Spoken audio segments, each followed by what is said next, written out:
The poets and the writers of the classical age believed that their work was a result of divine inspiration. They believed that they were inspired by what is known as the muses, right? Which were ethereal, godlike beings.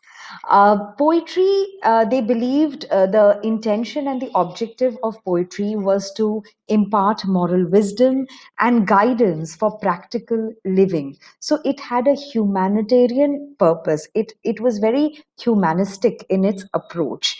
And it was also believed that poetry is capable of triggering or exciting certain emotions, and therefore poetry was regarded to have a very high affective value or emotional value.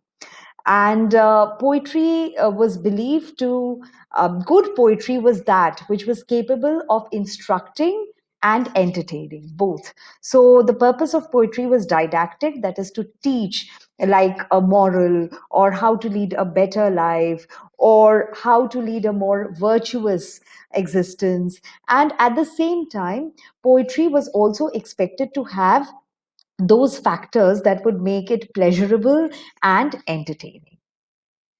Right. Now, let us look at what classical criticism hinged on or emphasized upon. So, classical criticism centered around reason, and it gave a lot of importance to structural organization, order, sequence, unity, and coherence. Right? It believed in any work of art as being an imitation of reality.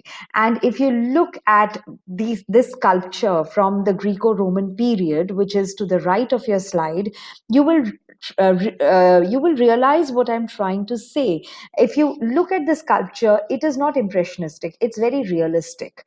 The proportion of the body, the symmetry, the facial features, the muscle tone, everything, the sinews, the bone, it is very lifelike, and that is exactly what the literature of this period also looked like. So there was a lot of emphasis on realism, and that art which could imitate reality to perfection was considered to be very good art.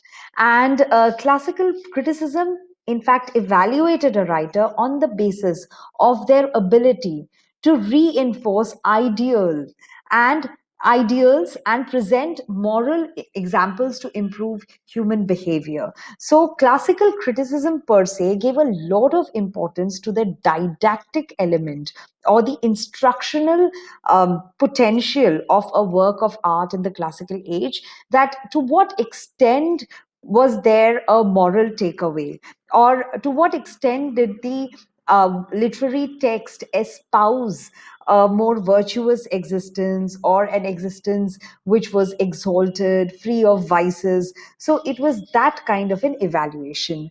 There were the adherence to the three unities of action, time, and place was absolutely imperative in the classical age.